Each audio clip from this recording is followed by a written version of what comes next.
Bom dia a todos, que a graça e a paz do Senhor seja com cada um. Então, nós vamos dar início aqui a mais um seminário.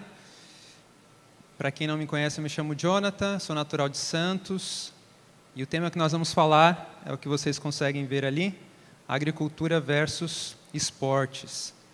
Antes de iniciarmos, vamos fazer uma oração? Eu vou me ajoelhar aqui, aqueles que quiserem também, fiquem à vontade. Bendito e santo Deus, nosso Pai Celestial, em nome de Cristo Jesus, nos prostramos reconhecendo Tua autoridade, Tua magnificência e agradecemos, Pai, pela oportunidade de meditarmos em assuntos que têm que ver com o grande conflito e com o nosso desenvolvimento para a salvação. Abençoa-nos, ó Pai, nesta hora, que Teu Espírito esteja entre nós. Oramos por Jesus Cristo. Amém, Senhor. Muito bem. O nosso tempo, ele é curto, e eu preciso remir o tempo aqui ao nós avançarmos com esse assunto. Por que eu quis trazer esse contraste entre a agricultura e os esportes? Porque eu tinha uma grande dificuldade no início em aceitar ou reconhecer a agricultura como um plano de Deus, porque eu estava muito alicerçado sobre os esportes. Então, eu acredito que os esportes foram introduzidos com um propósito, foi intencional para contrafazer a ideia da agricultura, do plano de Deus com a agricultura. Então, nós vamos perceber aqui que é muito além do que nós imaginávamos. Eu me surpreendi ao fazer essa pesquisa e no tempo que nós temos eu vou correr para que a gente consiga aprender algumas coisas aqui. Agricultura versus esportes e o espírito que estes promovem. Ou seja, na prática da agricultura ou na prática dos esportes, algum espírito vai surgir em nós, alguma mentalidade vai ser desenvolvida em nós. E uma é por parte de Deus, a outra será uma mentalidade que traz os aspectos do caráter de Satanás. Então a gente vai avançar e ver isso daqui. Jesus, ele disse em João 10, 27, as minhas ovelhas ouvem a minha voz e eu as conheço e elas me seguem. Então se você ouvir a voz de Deus, nesse sentido do plano de Deus com relação à agricultura, siga o que ele diz. Nós temos que fazer o que Deus diz porque ele disse, e tão somente isso. Mas a gente vai trazer algumas orientações, alguns nuances assim, da história para a gente entender melhor o que aconteceu ao longo do tempo e por que nós chegamos na condição atual de considerarmos a agricultura algo degradante, algo que seria só caso você não tivesse conseguido estudar na vida e se tornar alguém. Nós relegamos a agricultura para esse lugar. Muito bem, esse daqui é um milerita, George Stones.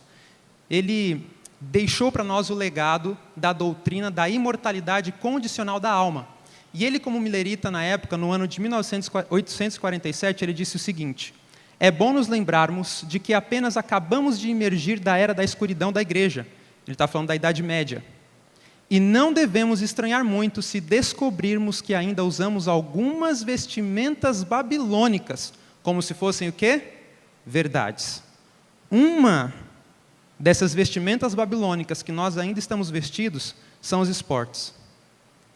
E nós precisamos tirar essa vestimenta babilônica. É algo de origem pagã, e nós vamos ver. Já a agricultura, ela traz para nós um desenvolvimento real e para a eternidade. Vamos avançar. No livro Estudos em Educação Cristã, A.W. Spalding, numa carta direcionada para a Associação Geral, no ano de 1953, ele disse o seguinte, buscando uma reforma na área educacional. Organizamos competições e damos recompensas e prêmios para os vencedores. Essa é uma prática tão comum e consolidada pelo tempo que ficamos pasmos quando ela é o quê? Desafiada. Queridos, não é só porque algo, como as competições, pode ser aí nos esportes, ou mesmo acadêmica, né? E os prêmios como recompensa, não é porque isso é comum que nós precisamos continuar fazendo o que é comum. Nós temos que ser reformadores também nessa área aqui. O cuidado das nossas fazendas, dos nossos pomares, das nossas hortas. Muito bem. Então, A.W. Spalding, ele foi um reformador. Procurem a história dele. Ellen White, ela diz que nós temos que aprender com a história, que os erros que foram cometidos devem servir como uma advertência para os outros. Esses outros podem ser cada um de nós. Precisamos olhar para a história, ver os erros e fazermos diferente. Seguir o plano de Deus onde no passado não foi seguido.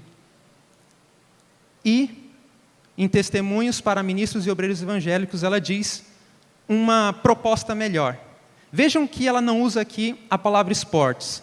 Tanto para as crianças como para os homens, os esportes combinado com esforço mental? Não. Ela fala que é o trabalho combinado com esforço mental que darão para nós uma espécie de educação o quê? Completa. Em outra citação, ela vai dizer que uma educação completa nos prepara para o tempo do fim, para o tempo da angústia. Agora, se nós substituirmos um elemento aqui, que é o trabalho pelos esportes, que efeito nós teremos? Ela fala que o cultivo da mente trará tato e novos incentivos para o cultivo do solo. Então nós vamos trabalhar agora 6 pontos. No 6º a gente conclui. E nós vamos passar por cada um deles. Estejam aí atentos e em oração. Verdadeira educação e o trabalho. Vamos ver o que é dito sobre verdadeira educação e o trabalho. Educar é redimir. Eu tentei resumir dessa maneira. Educar é redimir. Educação é a mesma coisa que redenção. Ela fala que a obra da educação e da redenção são uma. E o que é? É o desenvolvimento harmônico das faculdades físicas, intelectuais e espirituais. Ou seja, um desenvolvimento harmônico, integral do ser. Muito bem. Qual que foi o melhor meio que Deus escolheu para desenvolver o aspecto físico, antes e depois do pecado? Vamos ver. Prelapso. Deus colocou o homem num jardim para fazer o quê? Para lavrar o jardim. Então, para o desenvolvimento físico, antes do pecado, Deus escolheu o trabalho de lavrar, de cuidar, de ornamentar o jardim. Muito bem. Diz educação. Na criação, o trabalho foi designado como uma bênção e não como uma maldição. Significa desenvolvimento, significa poder e felicidade.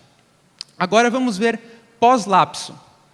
Gênesis 3,19 diz: no suor do teu rosto comerás o teu pão até que tornes a terra. Isso é uma bênção também. Por quê? Porque o homem não fica ocioso.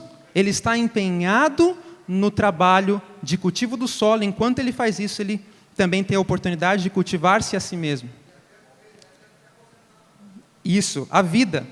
Agora vejam o que diz Ellen White, eu destaquei em frases. Ela fala que houve uma mudança nas condições de trabalho após o pecado. E quais foram? Ela diz que, todavia, embora tenha havido alguma mudança, porque não tinha cardos, não tinha abrolhos antes do pecado, depois isso aconteceu, mas ela ainda diz que é uma fonte de desenvolvimento, de felicidade e desenvolvimento.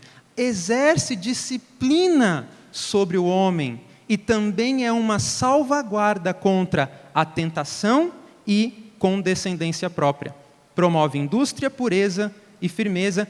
E olha que interessante isso daqui, queridos. Faz parte do grande plano de Deus para que sejamos recuperados da queda. Percebam o seguinte, sem esse item da educação, que também é redenção, eu acredito que fica mais difícil esse processo de redenção do próprio homem.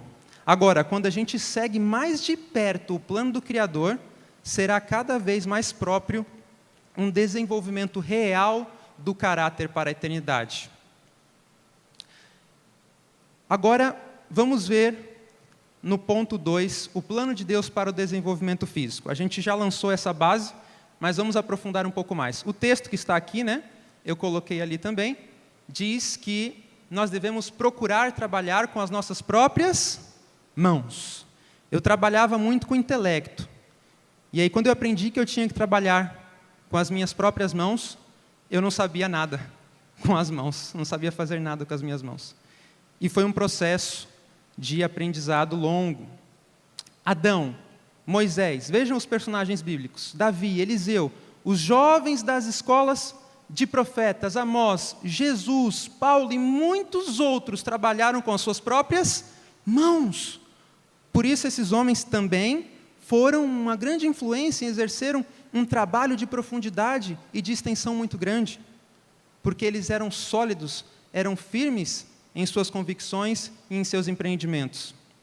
Educação 215 diz que, em regra, o exercício mais proveitoso aos jovens será encontrado em quê? Nas ocupações úteis. Queridos, eu tenho me maravilhado, sabe com o quê? Em trabalhar com madeira. Eu tenho descoberto como é fascinante trabalhar com madeira. Serrar, aplainar, lixar, lustrar aquilo. É algo tremendo. E no final nós temos o gozo de ter feito algo útil que sirva também para outras pessoas. Ocupações úteis. Educação ainda diz que nenhum ramo de trabalho manual é mais valioso do que a agricultura. Então, dentro dos trabalhos manuais úteis, nós temos um que é o mais, nas palavras do texto, valioso. Qual que é? A agricultura. Muito bem. Passamos para o terceiro ponto. Satanás sabia que Deus tinha elegido a agricultura e os trabalhos manuais como um meio de desenvolvimento. E como ele sempre tem feito, ele também cria uma contrafação. Como que seria essa contrafação? Veja, Satanás tem uma contrafação para o plano da redenção? É evidente que sim. Quem é o centro do plano da salvação? Jesus Cristo. Possui o inimigo uma contrafação para Cristo? Sim. Quem? O anticristo e todo um cristianismo falso que o acompanha. Jesus fala por meio dos profetas. O inimigo tem o quê? Falsos profetas. Jesus tem uma igreja verdadeira na terra e o diabo tem uma igreja apóstata na terra. E assim por diante. Agora, como nós lemos que a educação cristã é o mesmo que o plano da salvação, e Satanás tem uma contrafação para o plano da redenção, certamente, queridos, ele tem uma contrafação para a verdadeira educação. Seríamos ingênuos em achar que não. Ele tentaria criar disfarces ou imitações com os quais enganar principalmente quem? O povo de Deus, em relação ao desenvolvimento físico, mental ou intelectual, espiritual, com o intuito de criar um espírito, uma mentalidade contrária à de Cristo, divergente, antagônica à de Cristo Jesus. Algo que desenvolvesse um espírito contrário ao espírito do reino dos céus. E qual é essa contrafação? De maneira específica, temos outras, temos contrafações para a questão intelectual, por exemplo, os clássicos gregos, os filósofos. Hoje nas faculdades as pessoas se enchem desse lixo cultural. Temos aí também uma contrafação para a espiritualidade, uma espiritualidade esotérica, mística, um espiritualismo. Mas nós temos uma contrafação para o desenvolvimento físico. E especificamente essa contrafação são os esportes. Os esportes. E vocês sabem que ele está arraigado na nossa sociedade. Criou raízes profundas. Vocês já destocaram uma árvore? Já tiraram uma árvore com as raízes? Vocês acham que é fácil? Queridos, dá trabalho demais. Agora, se você não consegue desarraigar isso das instituições, isso precisa ser desarraigado, pelo menos, das nossas vidas individualmente, da vida dos nossos filhos que estão crescendo. Eu fico triste quando eu vejo pais que têm conhecimento da verdade levando seus filhos para o futebol, para desde pequeno desenvolver um espírito neles. Não é meramente futebol. Estamos no grande conflito. Nenhum empreendimento no qual nós nos empenhamos, ele é sem efeito sobre nós e sobre outros. Precisamos estar atentos e vigilantes. Olha o que diz o grande conflito, e essa parte aqui, ela vai trazer Cristo para nós. É cristocêntrica. Prestem atenção no que nós vamos ler, acompanhem o raciocínio. O grande conflito, na página 528, diz: Satanás pode apresentar uma contrafação tão diferente da verdade. É isso? Não, queridos. Ele vai fazer algo que se aproxime muito da verdade, para que a gente nem perceba. Continua. Parecida com a verdade, que engane aos que estão o quê? Dispostos a se enganados. Aos que desejam excluir a abnegação e o sacrifício exigidos pela verdade, impossível lhe é, porém, reter sob o seu poder uma só alma, que sinceramente deseje conhecer a verdade, custe o que custar. Cristo é a verdade, e a luz que alumia a todo homem que vem ao mundo, citando João 1,9. Vamos pegar alguns pontos desse texto. Primeiro, quem será enganado? Lembram-se o que diz Jesus? Se possível for, enganaria até os escolhidos, os eleitos. Por que os eleitos não são enganados? Segundo esse texto, porque não estão dispostos a ser enganados. Amém? E por isso Jesus os libertará verdadeiramente. Então, queridos, se nós estivermos dispostos a ser enganados, seremos. Por quê? Queremos excluir a abnegação e o sacrifício. Tem algo na nossa caminhada que nós não queremos abandonar por amor da verdade? Nós, na nossa caminhada, em algum momento chegamos nesse ponto. Talvez, ao longo dela toda, até o fim, temos algo a renunciar do nosso caráter. Não só bens, não só coisas materiais. E o nosso temperamento. E os esportes promovem um espírito, promovem um temperamento. Vejam, vamos nos atentar agora à parte final. Jesus Cristo é a verdade. E Ele é a luz que alumia a todo homem. Pergunta, como Cristo ilumina os homens para não serem enganados por Satanás? Como? Jesus mesmo vai dar uma dica para nós. Olha só o que diz João capítulo 1, verso 4. Nele, falando de Jesus, estava a vida, e a vida era a luz dos homens. O Agoner, quando comenta no livro Estudo sobre Fé, esse texto de João, capítulo 1, verso 4, ele diz, Cristo é a luz do mundo, amém? Mas sua luz é o quê? Sua vida, conforme afirma o texto de João 1 que nós lemos. Ele diz, eu não sou a luz do mundo, eu sou a luz do mundo, quem me segue não andará nas trevas, pelo contrário terá a luz da vida. Muito bem, como que Cristo ilumina todo homem? Através da sua vida. Perfeito. Então, como que a vida de Cristo mostra as trevas ou o erro em nossas vidas e nos dá o exemplo de uma vida correta e que agrada a Deus? Vamos ler? A mensageira do Senhor diz, não consigo encontrar nenhum caso na vida de Cristo que demonstre haver Ele dedicado tempo a quê? Jogos ou diversões. Ele era o grande educador para a vida presente e futura. Não tenho conseguido encontrar nenhum caso em que ele tenha ensinado os seus discípulos ou alunos a empenharem-se na diversão do futebol ou em jogos de competição, a fim de fazerem exercício físico. E, no entanto, Cristo era nosso modelo em quantas coisas? Todas as coisas. Aqui Cristo está iluminando a vida de todo homem com a sua vida, mostrando para nós o quê? Não vos ensinei, não me empenhei, não ensinei meus alunos a praticarem competições por meio de esportes ou de qualquer outra coisa. Vá e faça o mesmo, e serás bem-aventurado. Amém? Queridos, Cristo está nos iluminando. O Espírito Santo vem até nós. Agora veja, qual o espírito, qual a consequência de praticar esportes? Qual o espírito que promovem os esportes? Coloquei uma lista aqui. Competição, emulação, porfia, rivalidade, discórdia, desunião, conflito, desconfiança, ciúme, superioridade, desonestidade, orgulho e egoísmo. Que terrível! Parece a lista dos frutos da carne de Gálatas 5. Queridos, como Jesus lidou com a rivalidade entre seus discípulos? Jesus teve que lidar com essa questão, sim ou não? Sim! Vejam o que diz Marcos capítulo 9. No caminho eles estavam discutindo quem era o maior, e Jesus percebeu. E depois, Marcos relata que pelo caminho eles tinham o quê?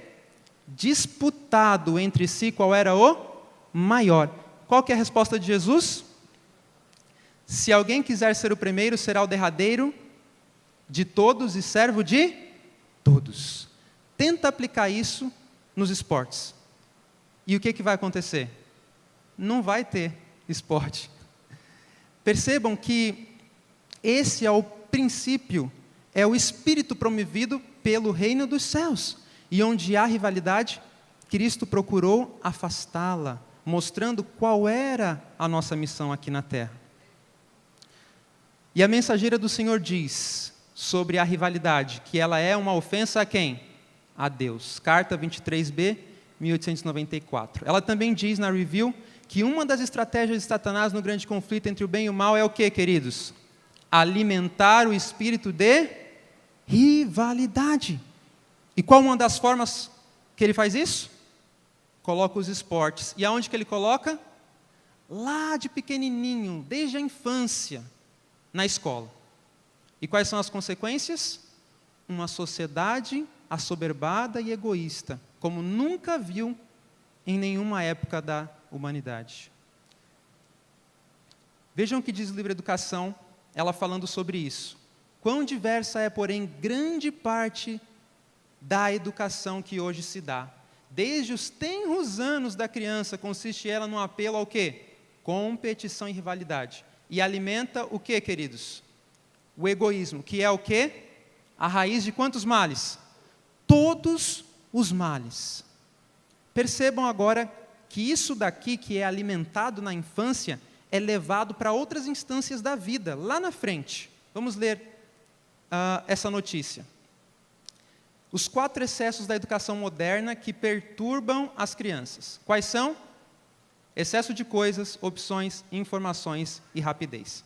E aí nessa notícia, uma psicóloga vem e mostra o seguinte, vejam só.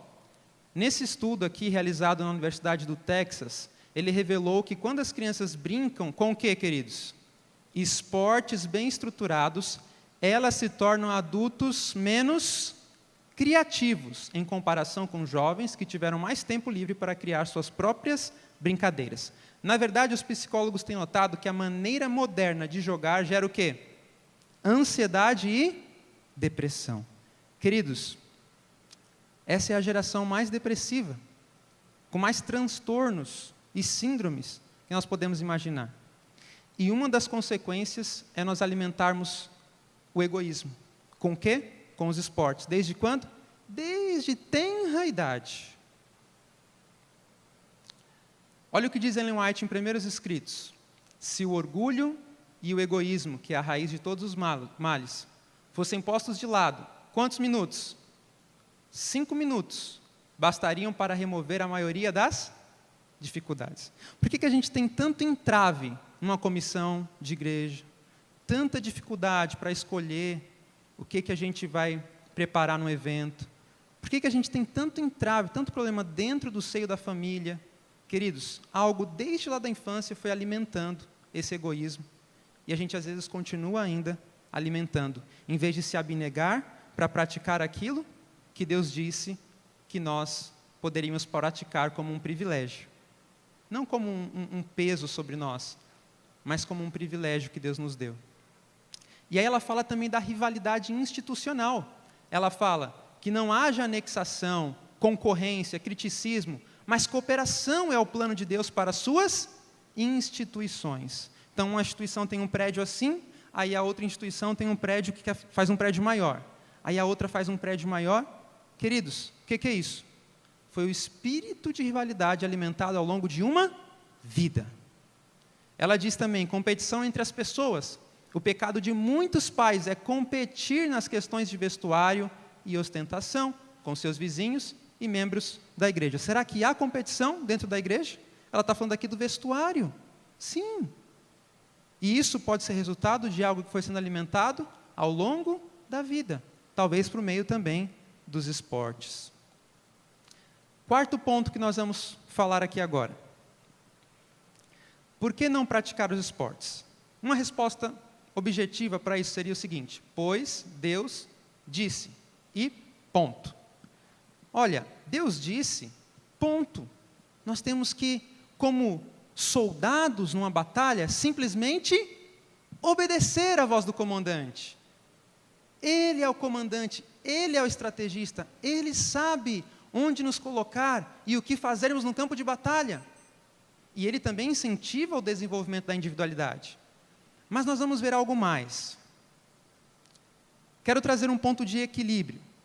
No lar adventista é dito: não condeno o simples exercício de brincar com uma bola, mas isto, mesmo em sua simplicidade, pode ser levado ao excesso. Então, se um pai pega uma bola, chuta para o filho, se ele não está priorizando aquilo em detrimento de coisas, deveres, isso não há nenhum mal, né? Nós podemos pensar em vários exemplos, eu não vou me demorar neles aqui, mas eu acredito que não olhe para uma pessoa com uma bola, com seu filho, e aquilo pecado. Não. Nós temos que ter o bom senso e entendermos tudo no contexto certo. Muito bem. Vamos avançar. Por que não praticar? Vejam essa citação de Ellen White aqui, no livro Fundamentos da Educação Cristã, FEC, página 229. Ela fala: que dispêndio de energias é envidado em vossas partidas de futebol e outras invenções vossas de caráter gentílico, exercícios que não beneficiam a pessoa alguma. Aí ela coloca algo melhor. Olha, tem algo melhor para você fazer. Aplicai as mesmas energias na execução de trabalho útil, e acaso não vos será mais agradável enfrentar o registro de vossa vida no grande dia de Deus? Parece que ela relaciona essa prática com uma questão de juízo final, com uma questão de enfrentar um registro das nossas práticas diante do próprio Deus. Percebem como isso é sério? Muito bem, ela dá uma orientação aqui para nós, um pontapé inicial. Ela fala que o futebol e outras invenções aí, elas são de caráter o quê? Onde que está a sua origem? Nos povos gentios, no paganismo. Então eu quero ver algo com vocês aqui para nós avançarmos. Nesse livro aqui, o autor Gary K., ele mostra que muitas das práticas dos movimentos que existem hoje, teosofia, maçonaria, movimento Nova Era, eles têm a sua origem aonde? Nas religiões antigas de mistérios, Babilônia, Egito, por aí vai. E todas elas se baseavam no panteísmo. Muito bem, aqui mostrando para nós a origem de muito do que temos hoje na sociedade. Muitas práticas, movimentos, são, na verdade, uma restauração do paganismo, chamado neopaganismo, e outras vertentes mais. Então vamos para o Egito. O povo de Deus passou pelo Egito. Nós temos, então, no Egito, o jogo sempre ligado com a cultura local ali, a cultura egípcia. E isso também em várias outras culturas, em outras nações. Como que era no Egito visto o jogo? Ele era visto como diversão ou como sagrado? Vamos analisar um pouco sobre o sagrado. No Antigo Egito, o jogo era um meio para viver o sagrado e utilizados como ritos religiosos, carregados de conteúdos simbólicos. Então, os jogos no Egito, eles eram praticados por diversão ou de forma sagrada, uma maneira de viver o sagrado. E era também ali um símbolo dos ritos, era um símbolo da religião, aquela prática dos esportes, tá certo? A gente vai se aprofundar um pouco mais. Eu estou aqui citando um artigo chamado Processo de Civilização do Jogo. Aqui, duas ilustrações de alguns jogos que tinham no Egito. Aqui, um de tabuleiro, os egípcios jogavam muitos jogos de tabuleiro, e também aqui duas bolas. Isso daqui eu tirei de um museu, essas fotos, tá certo? Eles tinham bolas lá. Tem um episódio bíblico interessante, lá quando eles vão adorar o bezerro de ouro. Ali fala que eles fizeram um bezerro de ouro, eles dançaram, eles comeram, beberam, depois fala que eles se levantaram para folgar. Em outras traduções diz que se levantaram para se divertir. E na King James Version diz que eles se levantaram para play, para jogar. Para jogar. Talvez uma referência em relação a eles terem se levantado para praticar esportes. E realmente na palavra hebraica, que é ali vertida como folgar, como jogar em inglês, como se divertir, é uma palavra, no dicionário Strong, que significa brincar, jogar. Ou seja, muito provavelmente eles estavam revivendo as práticas do Egito, assim como foi com a alimentação, assim como foi com outras questões, tá certo? E Deus aprovou ou desaprovou todo aquele ensaio ali? Deus desaprovou. A gente vê ali, através da pessoa de Moisés, ele quebrando as tábuas em face daquela apostasia, daquela rebelião. O Dr. Walter Waite, ele diz o seguinte no seu livro True Matters: o esporte dos tempos antigos era associado com o culto a quem?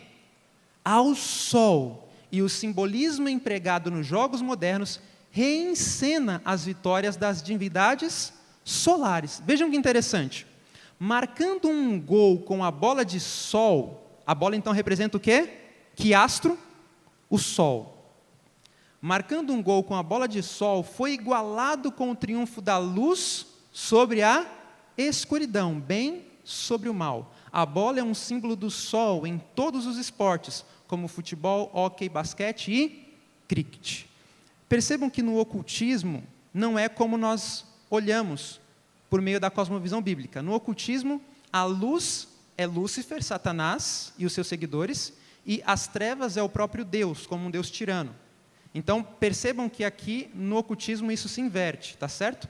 É o que no paganismo também acontece. Então, quem é o sol no paganismo?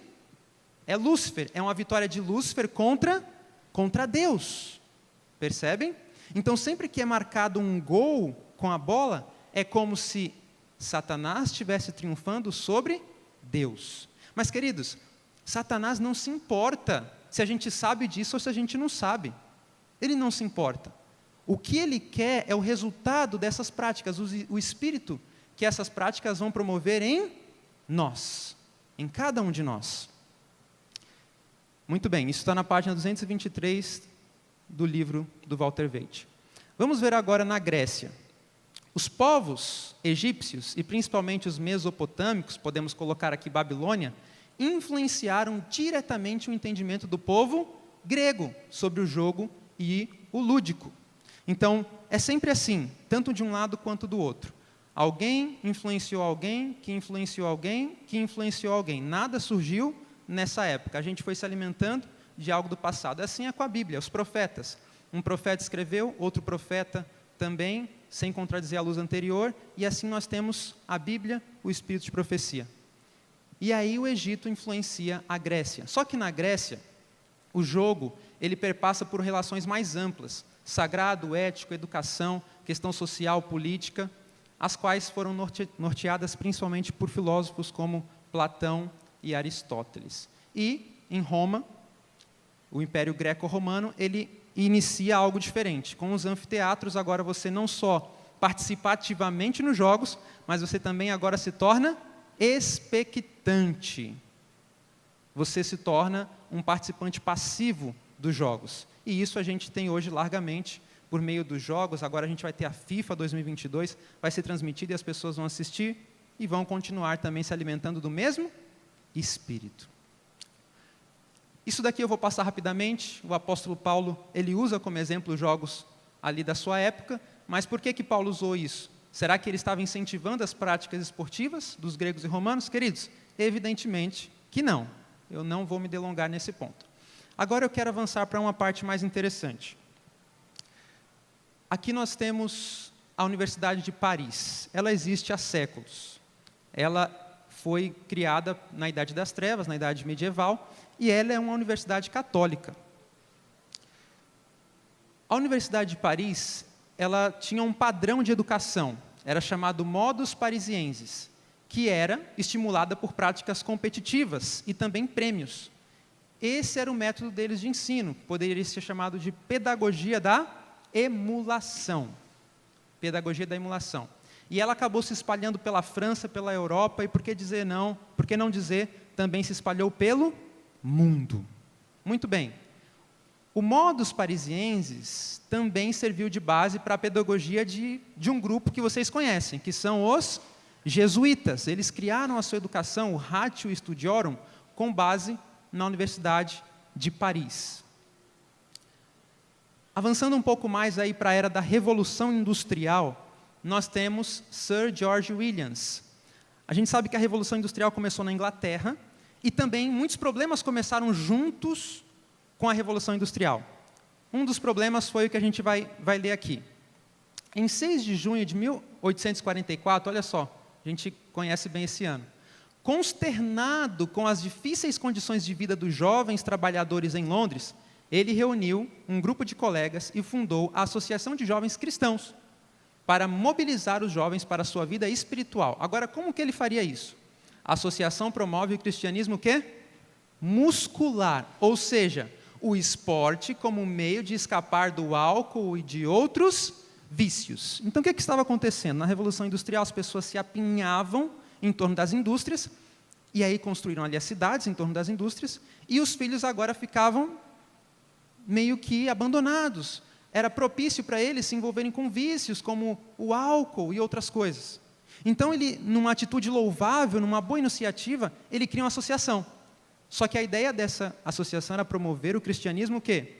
Muscular, principalmente por meio do esporte. E isso daqui, queridos, se espalhou pelos Estados Unidos inteiro. Estudar um pouco sobre isso daqui é interessante. Isso lançou o fundamento nas escolas para os esportes fortemente. Essa ideia foi levada para o mundo também. E olha que interessante. Esse logo deles foi do ano de 1896 a 1897. E olha só a contrafação aqui. No logo, eles colocam a proposta de desenvolver o quê? Corpo, mente e espírito. Mas como que eles desenvolvem o corpo? Principalmente pelos esportes. E esse é o logo atual dessa associação que existe até hoje. Muito bem. A Igreja Católica ela também tem e exerceu uma influência muito grande em relação aos esportes. Para vocês terem uma ideia, essa encíclica chamada Rerum Novarum, ela trouxe algumas iniciativas interessantes. Ela trouxe o associativismo católico, como clubes, sindicatos e cooperativas. Eles acabaram criando muitas associações na época, e essas associações incluíam a prática dos esportes e ginástica. Para vocês terem uma ideia, na Itália, em Roma, tinham mais associações de católicos ligadas aos esportes do que de pessoas que não eram católicas. Eles se destacaram e isso foi para o mundo também.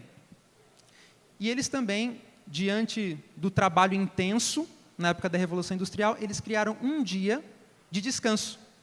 E isso propiciou às pessoas um dia de prática livre em relação aos esportes. A gente tem mais um personagem, que é Henri Didon. Ele foi um clérigo francês que sofreu influência da Universidade de Paris, e ele realizava, na faculdade que estudava, Jogos Olímpicos, que foram os precursores dos Jogos Olímpicos de Coubertin, Pierre de Coubertin. E ele que criou o lema, Sitius Altius Fortius, mais rápido, mais alto e mais forte. E aí Pierre de Coubertin foi quem realmente começou o que nós temos hoje como as Olimpíadas, né? Os Jogos Olímpicos. Só que olha quem é Pierre, eu coloquei um resumo. Ele era darwinista e também maçom. E ele teve forte apoio do Papa Pio X, e isso foi o que deu um impulso muito grande para os Jogos. Olha que interessante, a maçonaria e o futebol. Numa reunião maçônica, né, na Freemason, em Londres, eles estabeleceram por escrito as regras do futebol, formando uma associação de futebol inglês. Então, a Igreja Católica tinha mais associações ligadas aos esportes do que os próprios maçons. E as regras atuais que ainda temos dos esportes, do futebol, quem criou? Os maçons. Agora vamos passar aqui mais um pouco aos jesuítas, né? Eles usavam um método nos seus treinamentos, e esse método chamava-se emulação. E o que é emulação? Emulação é competição.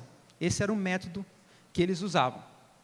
Só que, na Bíblia, lá nos frutos da carne, na tradução ACF, Almeida Corrigida Fiel, fala que um dos frutos, uma das obras da carne, são as emulações. Então percebam, essa companhia, os jesuítas, eles usam um método, que é um método que a Bíblia chama de uma das obras da carne. Então o que você vai estimular na pessoa? A espiritualidade ou o lado carnal? Queridos, o lado carnal, e não o lado espiritual, e não a espiritualidade. E aí o Edward Sutherland, no livro Estudos em Educação Cristã, fala que os jesuítas davam muito valor à emulação. Aquele que sabe exercitar a emulação achava então o mais poderoso auxiliar em seu ensino. Nada será mais honroso que superar um colega e nada mais desonroso que ser superado. Serão atribuídos prêmios aos melhores alunos, com a maior solenidade. Aí ele termina dizendo que o desenvolvimento integral nada era. Totalmente o oposto à verdadeira educação, onde priorizamos um desenvolvimento harmônico, integral do ser. Isso é, de fato, uma contrafação. E foi o que se espalhou pela maior parte do mundo, se não por todo o mundo. Quem Ellen White diz serem os jesuítas? Quem ela fala que é essa ordem católica que foi criada na Idade Média? Ela diz que ela foi criada com o propósito de destruir o quê? A reforma. Eu pergunto, nós somos reformadores? Sim ou não? A Igreja Adventista surgiu com o intuito de ser reformadora, de continuar mostrando para nós, continuar revelando para nós as verdades que Deus deu para a última geração, para o povo que viveria no tempo do fim? Sim, nós continuamos a reforma não parou. E nós precisamos empreender reformas na área da agricultura. Só que há algo que compete com isso. Foi introduzido um elemento discordante, que se espalhou muito mais facilmente do que o plano de Deus pelo mundo. Um outro ponto aqui interessante do porquê não praticar os esportes. Ele também está ligado à ciência eugênica, à eugenia. Vejam, a eugenia começou também na Inglaterra com Francis Galton. E quem foi Francis Galton? Foi primo de Charles Darwin. E ele criou essa ideia da eugenia. O que é a eugenia hoje? Por exemplo, na Europa, famílias não podem ter mais que 2 filhos. Isso é um princípio eugênico. A gente vai ver um personagem aqui que se envolveu muito com a eugenia. Essa ciência, suposta ciência, tem que ver com o melhoramento da raça. Lembraram de alguém? Adolf Hitler. Nós vamos ver algo aqui. A eugenia, ela seria a ciência que depois Renato Kell, que foi a pessoa o expoente mais influente no Brasil sobre a eugenia, ele depois chegou a dizer que a eugenia seria a religião do futuro, né? E aí essa ciência tem que ver com a melhoria da raça. E a eugenia no Brasil viu na prática esportiva uma forma de desenvolver a robustez do corpo, gerando um povo mais saudável e inteligente. Então, como que a gente melhora a raça? Uma das formas é a prática esportiva, para desenvolver a robustez do corpo físico. E foi isso que aconteceu no Brasil. A eugenia no Brasil foi a grande propulsora da educação física, através dos esportes nas escolas e também o curso superior de educação física nas escolas, tá certo? Então, a eugenia exerceu uma influência grande. A primeira associação foi no estado de São Paulo. Esse é Francis Galton, primo de Charles Darwin. Adolf Hitler bebeu dessa fonte e por isso ele fez o que ele fez, falando sobre a superioridade ali dos arianos. E ele até fez uma propaganda do seu partido nazista por meio de Leni Riefenstahl, onde ela criou um filme, né, onde ali era exaltada a figura ariana por meio do competidor, do jogador olímpico. Queridos, a gente já está terminando o nosso tempo e eu quero fazer uma pergunta aqui para vocês. A gente conhece a mensagem, ou já ouviu falar, já leu alguma coisa sobre a mensagem de 1888. A mensagem de justificação, justiça pela fé, que foi trazida ali na conferência de Minneapolis. E qual que foi o maior fruto dessa mensagem? Para mim, o maior fruto dessa mensagem de 1888, justiça pela fé, foi a verdadeira educação. Por quê? Vejam comigo aqui o que diz no livro Madison, Além da Fazenda de Deus. Naquele ano de 1888, Deus acendeu uma grande luz na conferência de Minneapolis através da mensagem de justiça pela fé. Aquela luz mudou a vida de Edward e motivou seus planos e ações por todos os demais anos de sua vida. A mensagem de 1888 alcançou Sutherland e alcançou Percy Magan. E esses homens iniciaram uma instituição que mostrou que o plano de Deus tem um lugar na vida de cada um e mostrou também o efeito que ela teve nos Estados Unidos e no mundo. Queridos, quem dera nós tivéssemos muito mais instituições vivendo essa mensagem. O que motivou Sutherland a continuar, a não desistir, a ultrapassar obstáculos, foi a justiça de Cristo. essa luz iluminava a sua vida constantemente. Por isso ele foi até o fim, fazendo o que era certo, porque era certo, cumprindo o seu dever diante de qualquer situação. E buscando empreender reformas diante dessa luz, uma vez ele falou assim: vamos transformar a quadra de tênis e o campo de beisebol em uma horta. E o que eles fizeram? Transformaram. Queridos, esses homens tinham a luz da mensagem de 88 brilhando sobre eles, e eles empreenderam reformas.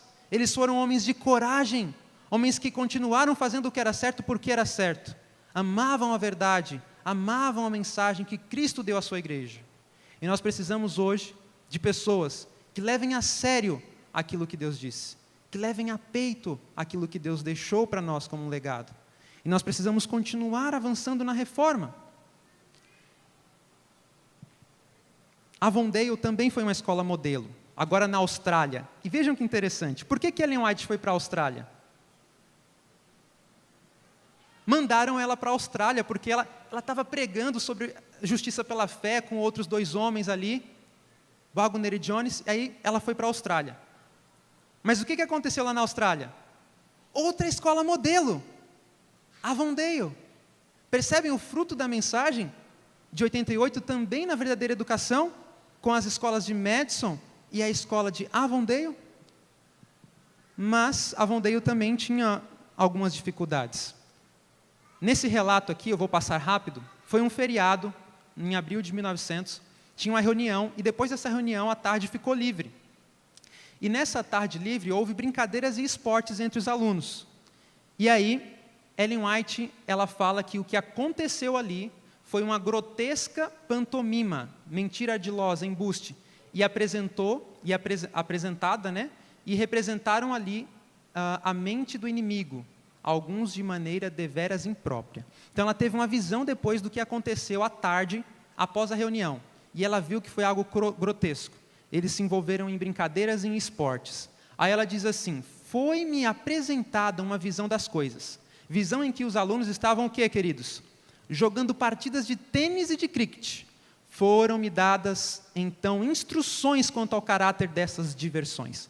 Elas me foram mostradas como uma espécie de quê, queridos? Idolatria, como o ídolo das nações. Quantos no mundo se envolvem com os esportes? Queridos, todo mundo.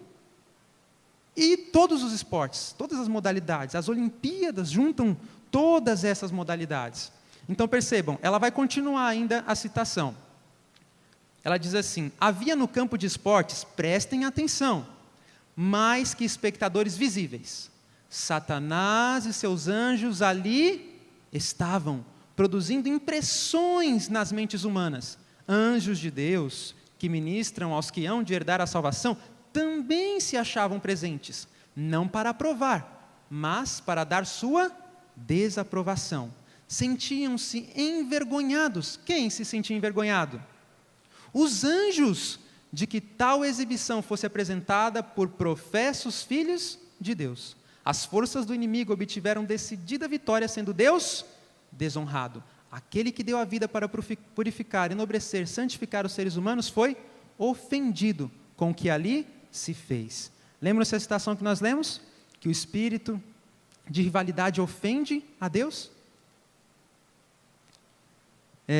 Aqui, a W. Spalding, ele fala de um tempo em que os esportes competitivos foram quase banidos de todos os nossos colégios, se não de todos.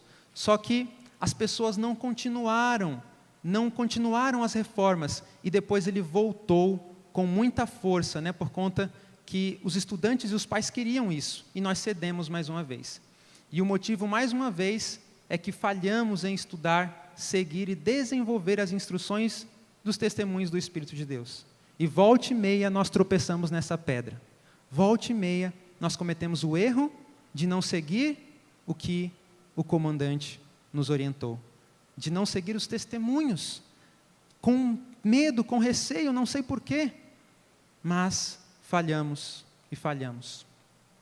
Eu quero desafiá-los a buscarem o estudo no ramo da agricultura, que deve ser o ABC da nossa educação. Esse deve ser justo o primeiro trabalho a iniciar. Queridos, Satanás foi bem no ponto inicial, para que em todo o resto nós também, como efeito cascata, falhássemos. Mas Deus, ele tem esse plano e ele continua com esse plano. Com Deus no centro, não há rivalidade, mas há o quê? Cooperação mútua. Mais 3 slides a gente conclui. O último ponto aqui, nós estamos. Olha o que diz no livro Uma Visão da Educação Adventista do pastor Colin e Russell Standish, já falecidos. Diz assim: disciplina, paciência, obediência, responsabilidade e autoconfiança estão entre os valiosos traços morais que a atividade do fazendeiro produz nele mesmo. O principal produto das fazendas e da agricultura são o quê, queridos? As pessoas são o principal produto das fazendas. Queridos, qual é o produto hoje dos esportes estruturados nas escolas que nós temos visto? Uma geração mimada, uma geração que quer tudo fácil, não quer esforço, não quer disciplina, não quer responsabilidade, não desenvolvem autoconfiança. Queridos, Deus deu tudo isso para nós e muito mais. E para finalizar, quantos querem ter a operação do Espírito Santo em sua vida? Quantos querem? Amém!